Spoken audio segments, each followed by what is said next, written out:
ನಮಸ್ತೆ ಸ್ನೇಹಿತರೆ, ಇವತ್ತು ನಾವು ಸಮಾಜ ವಿಜ್ಞಾನ 2019 ಹಳೆಯ ಪ್ರಶ್ನೆ ಪತ್ರಿಕೆಯನ್ನು ನೋಡ್ತಾ ಹೋಗುವ. TET ಪರೀಕ್ಷೆಗೆ ಬೇಕಾಗಿರುವಂತಹ ಸಮಾಜ ವಿಜ್ಞಾನ ಪ್ರಶ್ನೆ ಪತ್ರಿಕೆಯಾಗಿದೆ. ಮೊದಲನೆಯ ಪ್ರಶ್ನೆ: ನನಗೆ ಹೊಡೆದ ಹೊಡೆತಗಳು ಭಾರತದಲ್ಲಿ ಬ್ರಿಟಿಷ್ ಆಡಳಿತದ ಶವಪೆಟ್ಟಿಗೆಯ ಕೊನೆಯ ಮೊಳೆಗಳಾಗಲಿವೆ. ತಮ್ಮ ಸಾವಿನ ಮುನ್ನ ಹೀಗೆಂದು ಘೋಷಿಸಿದವರು ಯಾರು? ತನ್ನ ಸಾವಿನ ಮುನ್ನ ಈ ರೀತಿ ಘೋಷಿಸಿದವರು ಲಾಲಾ ಲಜಪತ್ ರಾಯ್. ಲಾಲಾ ಲಜಪತ್ ರಾಯ್ ಅವರು ಹೇಳಿದ್ದು, ನನಗೆ ಹೊಡೆದ ಹೊಡೆತಗಳು ಭಾರತದಲ್ಲಿ ಬ್ರಿಟಿಷ್ ಆಡಳಿತದ ಶವಪೆಟ್ಟಿಗೆಯ ಕೊನೆಯ ಮೊಳೆಗಳಾಗಲಿವೆ ಅಂತ ಹೇಳಿದವರು ಲಾಲಾ ಲಜಪತ್ ರಾಯ್. ಸ್ವತಂತ್ರ ನಂತರ ಭಾರತ ಸರ್ಕಾರಕ್ಕೆ ಹರಸಾಹಸದ ಕೆಲಸವಾದದ್ದು ಮತೀಯ ಗಲಭೆಗಳು. ಸ್ವಾತಂತ್ರ್ಯ ನಂತರ ಭಾರತ ಸರ್ಕಾರಕ್ಕೆ ಹರಸಾಹಸದ ಕೆಲಸವಾದದ್ದು ಮತೀಯ ಗಲಭೆಗಳು. ದುರ್ಗೇಶ್ ನಂದಿನಿ ಇದು ಇವರ ಪ್ರಥಮ ಕಾದಂಬರಿಯಾಗಿದೆ. ದುರ್ಗೇಶ್ ನಂದಿನಿ ಎನ್ನುವುದು ಬಂಕಿಮಚಂದ್ರ ಚಟ್ಟೋಪಾಧ್ಯಾಯರ ಒಂದು ಕಾದಂಬರಿಯಾಗಿದೆ. ಬಂಕಿಮಚಂದ್ರ ಚಟ್ಟೋಪಾಧ್ಯಾಯರು ರಾಷ್ಟ್ರಗೀತೆಯನ್ನು ಬರೆದರು. 1857 ಜೂನ್ನಲ್ಲಿ ಬ್ರಿಟಿಷರ ವಿರುದ್ಧ ಲಕ್ನೋದಲ್ಲಿ ದಂಗೆ ಎದ್ದವರು ಯಾರು? 1857 ಜೂನ್ನಲ್ಲಿ ಬ್ರಿಟಿಷರ ವಿರುದ್ಧ ಬೇಗಂ ಹಜರತ್ ಮಹಲ್ ಲಕ್ನೋದಲ್ಲಿ ದಂಗೆ ಎದ್ದವರು. ಹಿಂದೂಸ್ತಾನದ ಪ್ರಥಮ ನಕ್ಷೆ ನೀಡಿದವರು? ಹಿಂದೂಸ್ತಾನದ ಪ್ರಥಮ ನಕ್ಷೆಯನ್ನು ನೀಡಿದವರು ಜೇಮ್ಸ್ ರೆನೆಲ್. ಜೇಮ್ಸ್ ರೆನೆಲ್ ಅವರು ಹಿಂದೂಸ್ತಾನದ ಪ್ರಥಮ ನಕ್ಷೆಯನ್ನು ನೀಡಿದರು. ಭಕ್ತಿ ಎಂಬ ಸಂಸ್ಕೃತ ಪದವು ಬಜ್ ಎಂಬ ಮೂಲದಿಂದ ಬಂದಿದ್ದು. ಬಜ್ ಎನ್ನುವಂಥದ್ದು ಜ್ಞಾನ. ಬಜ್ ಎಂದರೆ ಜ್ಞಾನ. ತರುಣ ಬಂಗಾಳ ಚಳವಳಿಯ ಹರಿಕಾರ ಯಾರು? ತರುಣ ಬಂಗಾಳದ ಚಳವಳಿಯ ಹರಿಕಾರರು Henry Louis Vivian Derozio. Henry Louis Vivian Derozio ಅವರು. ದೆಹಲಿಯ ಸುಲ್ತಾನರ ಕಾಲದ ಬೃಹತ್ ಉದ್ಯಮ ನೇಯ್ಗೆಯಾಗಿತ್ತು. ನೇಯ್ಗೆಯು ದೆಹಲಿ ಸುಲ್ತಾನರ ಕಾಲದ ಬೃಹತ್ ಉದ್ಯಮ. ಸರಿಯಾದ ಕ್ರಮದಲ್ಲಿ ರಜಪೂತ ರಾಜ್ಯಗಳ ರಾಜಧಾನಿಯನ್ನು ತಿಳಿಸಿ. ಇಲ್ಲಿ ಸರಿಯಾಗಿರುವಂಥದ್ದು ಗುರ್ಜರ ಪ್ರತಿಹಾರರು ಕನೌಜ್. ಗುರ್ಜರ ಪ್ರತಿಹಾರರು ಕನೌಜ್. ಗಹಡವಾಲರು ವಾರಣಾಸಿ. ಗಹಡವಾಲರು ವಾರಣಾಸಿ. ಚಾಂದೇಲರು ಬೂಂದೇಲ್ಖಂಡ್. ಚೌಹಾನರು ಅಜ್ಮೀರ್. ಗುರ್ಜರ ಪ್ರತಿಹಾರರು ಕನೌಜ್. ಗಹಡವಾಲರು ವಾರಣಾಸಿ. ಚಾಂದೇಲರು ಬೂಂದೇಲ್ಖಂಡ್. ಚೌಹಾನರು ಅಜ್ಮೀರ್.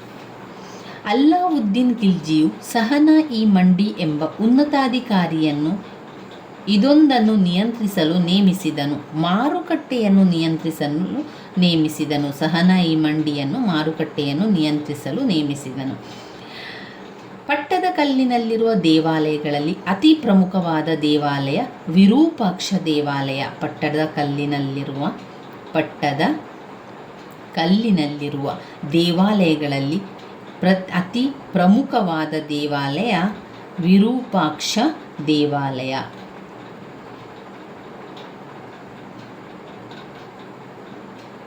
ವಾತಾಪಿಕೊಂಡ ಎಂಬ ಬಿರುದು ಪಡೆದವರು. ವಾತಾಪಿಕೊಂಡ ಬಿರುದು ಪಡೆದವರು ನರಸಿಂಹವರ್ಮ. 1ನೆಯ ನರಸಿಂಹವರ್ಮ ವಾತಾಪಿಕೊಂಡ ಎಂಬ ಬಿರುದನ್ನು ಪಡೆದರು. 2ನೇ ಬೌದ್ಧ ಸಮ್ಮೇಳನವು ನಡೆದದ್ದು ಎಲ್ಲಿ? 2ನೇ ಬೌದ್ಧ ಸಮ್ಮೇಳನ ನಡೆದು ವೈಶಾಲಿಯಲ್ಲಿ. 1ನೇಯದು ರಾಜಗೃಹ, 2ನೇಯದು ವೈಶಾಲಿ, 3ನೇದು ಪಾಟಲಿಪುತ್ರ, 4ನೇದು ಕುಂಡಲವನ. ಬೌದ್ಧ ಸಮ್ಮೇಳನ ನಡೆದಿರುವಂಥ ಸ್ಥಳ ರಾಜಗೃಹ, ವೈಶಾಲಿ, ಪಾಟಲಿಪುತ್ರ, ಆಮೇಲೆ ಕುಂಡಲವನ. ಗುಪ್ತರ ವಂಶದ ಸ್ಥಾಪಕ ಶ್ರೀಗುಪ್ತ. ಗುಪ್ತರ ವಂಶದ ಸ್ಥಾಪಕ ಶ್ರೀಗುಪ್ತ. ಇವರಲ್ಲಿ ಒಬ್ಬರ ಆಡಳಿತದಲ್ಲಿ ಸಹಕರಿಸಲು ಅಷ್ಟಪ್ರಧಾನರೆಂಬುವವರು ಇದ್ದರು. ಅಷ್ಟಪ್ರಧಾನರು 8 ಪ್ರಧಾನರು. ಅಷ್ಟಪ್ರಧಾನರು ಅಂತ ಇದ್ದವರು ಶಿವಾಜಿಯ ಕಾಲದಲ್ಲಿ. ಗಂಗೈಕೊಡ ಚೋಳಪುರಂ ಎಂಬ ಹೆಸರಿನ ಹೊಸ ರಾಜಧಾನಿಯ ನಿರ್ಮಾತೃ ಯಾರು? 1ನೇಯ ರಾಜೇಂದ್ರ. ಗಂಗೈಕೊಂಡ ಚೋಳಪುರಂ ಎಂಬ ಹೆಸರಿನ ಹೊಸ ರಾಜಧಾನಿಯ ನಿರ್ಮಾಣ. ಒಂದನೆಯ ರಾಜೇಂದ್ರ.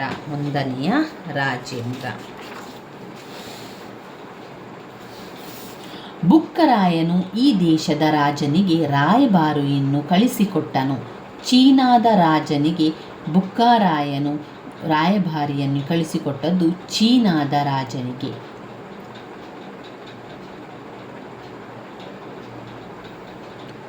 ಅಕ್ಬರ ನಾಮವನ್ನು ಆಂಗ್ಲ ಭಾಷೆಗೆ ಭಾಷಾಂತರಿಸಿದವರು. ಅಕ್ಬರನ ಹೆಸರನ್ನು ಆಂಗ್ಲ ಭಾಷೆಗೆ ಭಾಷಾಂತರಿಸಿದವರು ಹೆನ್ರಿ ಬೆವೆರಿಡ್ಜ್ ಅವರು.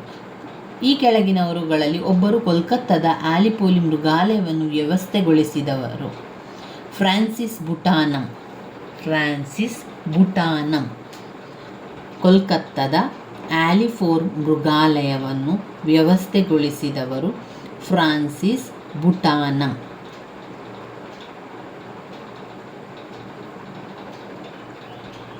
ಶಿಮ್ಲಾ ಒಂದು ಬೇಸಿಗೆ ಧಾಮವಾಗಿ ಈ ಯುದ್ಧದ ಸಮಯದಲ್ಲಿ ಗುರುತಿಸಲ್ಪಟ್ಟಿದ್ದು ಗೂರ್ಖಾ ಯುದ್ಧ. ಶಿಮ್ಲಾ ಒಂದು ಬೇಸಿಗೆ ಧಾಮವಾಗಿ ಈ ಯುದ್ಧದ ಸಮಯದಲ್ಲಿ ಗುರುತಿಸಲ್ಪಟ್ಟಿದ್ದು ಗೂರ್ಖಾ ಯುದ್ಧ. ಅಜೈವಿಕ ಪರಿಸರದ ಘಟಕಾಂಶ ಭೂಮಿಯು ಅಜೈವಿಕ ಪರಿಸರದ ಘಟಕಾಂಶವಾಗಿದೆ. ಜನಸಂಖ್ಯಾ ಬೆಳವಣಿಗೆಗೆ ಮುಖ್ಯವಾದ 3 ಅಂಶಗಳು ಅಂತ ಹೇಳಿದರೆ, ಜನಸಂಖ್ಯಾ ಬೆಳವಣಿಗೆ 3 ಅಂಶಗಳು: ಜನನ,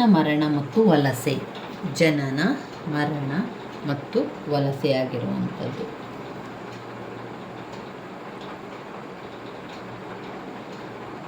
ಅಜೈವಿಕ ಪರಿಸರದ ಘಟಕಾಂಶ ಭೂಮಿ.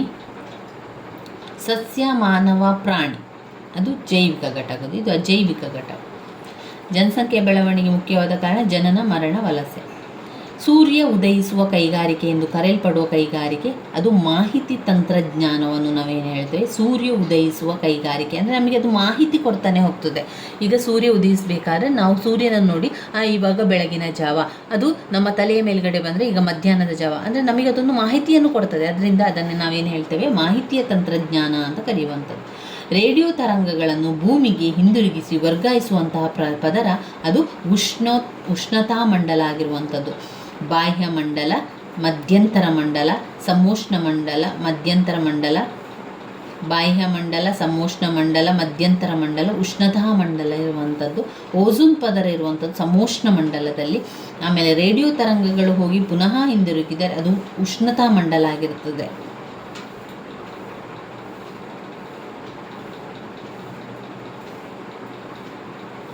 ಅಣಬೆ ಬಂಡೆಗಳು ಕಂಡುಬರುವುದು ಮರುಭೂಮಿಯಲ್ಲಿ. ಗೋಲ್ಡನ್ ಫೈಬರ್ ಎಂದು ಯಾವುದಕ್ಕೆ ಕರೆಯುತ್ತೇವೆ, ಗೋಲ್ಡನ್ ಫೈಬರ್ ಅಂತ ನಾವು ಸೆಣಬಿಗೆ ಕರೆಯುವಂಥದ್ದು. ಪೂರ್ವಘಟ್ಟದ ಅತೀ ಎತ್ತರದ ಶಿಖರ ಯಾವುದು? ಪೂರ್ವಘಟ್ಟದ ಅತೀ ಎತ್ತರದ ಶಿಖರ ಮಹೇಂದ್ರಗಿರಿ. ಅದು ಪೂರ್ವಘಟ್ಟದ ಅತೀ ಎತ್ತರದ ಶಿಖರ ಮಹೇಂದ್ರಗಿರಿ. ಆನೆಮುಡಿ ಪಶ್ಚಿಮ ಘಟ್ಟದ ಎತ್ತರವಾದ ಶಿಖರ ಆನೆಮುಡಿಯಾಗಿರ್ತದೆ. ಪೂರ್ವಘಟ್ಟದ ಅತಿ ಎತ್ತರವಾದ ಶಿಖರ ಮಹೇಂದ್ರಗಿರಿ.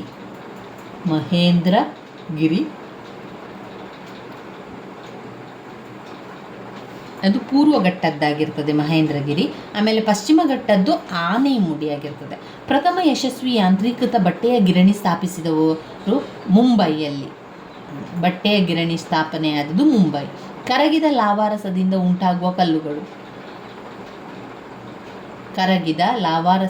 ಉಂಟಾಗುವಂತಹ ಕಲ್ಲು ಶಿಲೆ, ಅದು ಅಗ್ನಿಶಿಲೆ ಆಗಿರ್ತದೆ. ಮನ್ಸೂನ್ ಎಂಬ ಪದ ಅರೇಬಿಕ್ನ ಯಾವ ಪದದಿಂದ ಬಂದಿದೆ? ಇದು ಮನ್ಸೂನ್ ಎನ್ನುವಂಥದ್ದು ಮೌಸಿಮ್ ಎಂಬ ಪದದಿಂದ ಬಂದಿದೆ.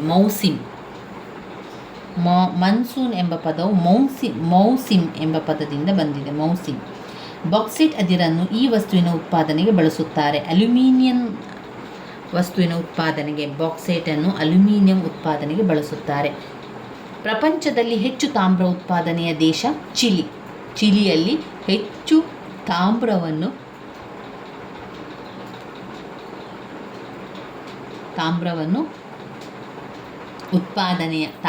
ಉತ್ಪಾದನೆಯನ್ನು ಮಾಡ್ತಾರೆ ಚಿಲಿಯಲ್ಲಿ. ಸ್ಥಳೀಯ ಸ್ವಯಂ ಸರ್ಕಾರದ ಮುಖ್ಯ ಉದ್ದೇಶ ಅಂತ ಹೇಳಿದರೆ ಅಧಿಕಾರದ ವಿಕೇಂದ್ರೀಕರಣದ ಮೂಲಕ ಪರಿಣಾಮಕಾರಿ ಆಡಳಿತ ನಡೆಸುವುದು. ಅಧಿಕಾರದ ವಿಕೇಂದ್ರೀಕರಣದ ಮೂಲಕ ಪರಿಣಾಮಕಾರಿ ಆಡಳಿತ ನಡೆಸುವುದು. ಮುಖ್ಯ ಚುನಾವಣಾ ಆಯುಕ್ತರು ರಾಷ್ಟ್ರಪತಿಗಳಿಂದ ನೇಮಕಗೊಳ್ಳುತ್ತಾರೆ. ಮುಖ್ಯ ಚುನಾವಣಾ ಆಯುಕ್ತರು ರಾಷ್ಟ್ರಪತಿಯವರಿಂದ ನೇಮಕ ಆಗ್ತಾರೆ. ಭಾರತ ಸಂವಿಧಾನದಲ್ಲಿ ರಾಜ್ಯ ನಿರ್ದೇಶನ ತತ್ವಗಳನ್ನು ಸೇರಿಸಿರುವುದರ ಮುಖ್ಯ ಉದ್ದೇಶ ಏನು? ಸುಖಿ ರಾಜ್ಯದ ನಿರ್ಮಾಣಕ್ಕಾಗಿ ಸಂವಿಧಾನದಲ್ಲಿ ರಾಜ್ಯ ನಿರ್ದೇಶನ ತತ್ವವನ್ನು ಸೇರಿಸಿರುವುದು ಮುಖ್ಯ ಉದ್ದೇಶ. ಸುಪ್ರೀಂ ಕೋರ್ಟ್ ರಚಿತವಾದದ್ದು ಹೇಗೆ? ಸುಪ್ರೀಂ ಕೋರ್ಟ್ ರಚಿತವಾದದ್ದು ಸಂವಿಧಾನದ ಮೂಲಕ. ಸುಪ್ರೀಂ ಕೋರ್ಟ್ ರಚಿತವಾಗಿರುವಂಥದ್ದು ಸಂವಿಧಾನದ ಮೂಲಕ ರಚಿತವಾಗಿದೆ. ಸಾರ್ವತ್ರಿಕ ವಯಸ್ಕರ ಮತದಾನವು ಈ ತತ್ವವನ್ನು ಆಧರಿಸಿದೆ. ಸಾರ್ವತ್ರಿಕ ವಯಸ್ಕ ಮತದಾನ ತತ್ವವು ಸಮಾನತೆಯನ್ನು ಆಧರಿಸಿದೆ. ಭಾರತ ರಾಷ್ಟ್ರಪತಿಗಳು ಚುನಾಯಿತರಾಗುವುದು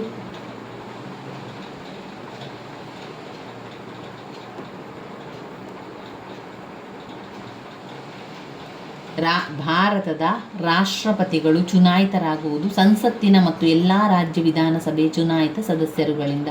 ರಾಜ್ಯಸಭೆಯ ಚೇರ್ಮನ್ ಉಪರಾಷ್ಟ್ರಪತಿಗಳಾಗಿರುತ್ತಾರೆ.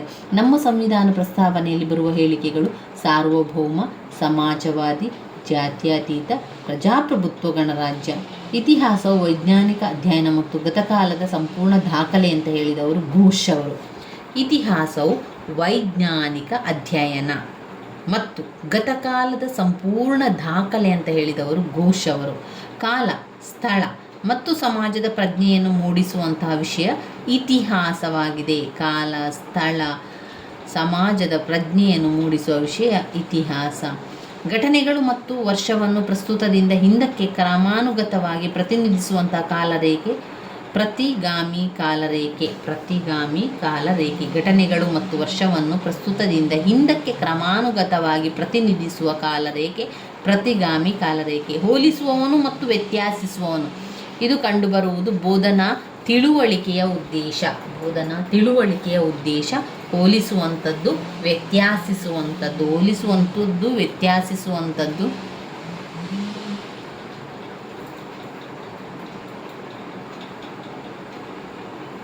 ಹೋಲಿಸುವಂಥದ್ದು ಮತ್ತು ವ್ಯತ್ಯಾಸಿಸುವಂಥದ್ದು ಅದು ತಿಳುವಳಿಕೆಯಲ್ಲಿ ಬರ್ತದೆ. ರಾಷ್ಟ್ರೀಯ ಭಾವೈಕ್ಯತೆಯನ್ನು ವಿದ್ಯಾರ್ಥಿಗಳಲ್ಲಿ ಬೆಳೆಸಲು ಸಹಾಯಕವಾಗುವಂಥ ವಿಷಯವೇ ಇತಿಹಾಸ. ಇತಿಹಾಸದ ಮೂಲಕ ರಾಷ್ಟ್ರೀಯ ಭಾವೈಕ್ಯತೆಯನ್ನು ವಿದ್ಯಾರ್ಥಿಗಳಲ್ಲಿ ಬೆಳೆಸಲು ಸಹಾಯಕವಾಗುವಂತಹ ವಿಷಯ ಇತಿಹಾಸ. ಯೋಜನಾ ವಿಧಾನದ ಕಡೆಯ ಹಂತವೆಂದರೆ ಯೋಜನೆಯನ್ನು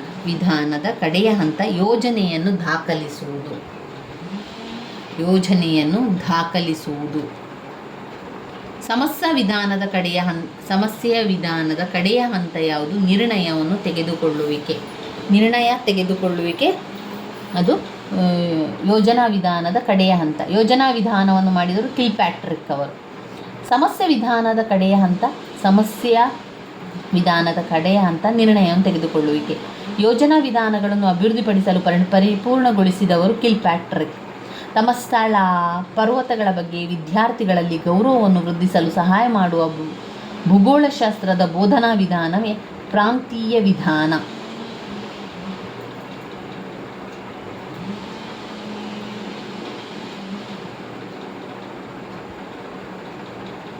ಕಲಿಕಾರ್ಥಿ ಮತ್ತು ಬಾಹ್ಯಸ್ಥಿತಿಯ ನಡುವಿನ ಪ್ರಕ್ರಿಯಾತ್ಮಕ ಹೀಗೆಂದು ಕರೆಯುವಂಥದ್ದು ಕಲಿವಿನ ಅನುಭವಗಳು. ಪ್ರಕ್ಷೇಪಿತ ಸಲಕರಣೆಗಳಿಗೆ ಉದಾಹರಣೆ ಸ್ಲೈಡ್. ಇತ್ತೀಚಿನ ವಿದ್ಯಮಾನಗಳನ್ನು ಪ್ರದರ್ಶಿಸಲು ಬಳಸುವ ವಿಧಾನ ಬುಲೆಟಿನ್ ಬೋರ್ಡ್. ವಾರ್ತಾ ಫಲಕಗಳು ಬುಲೆಟಿನ್ ಬೋರ್ಡ್.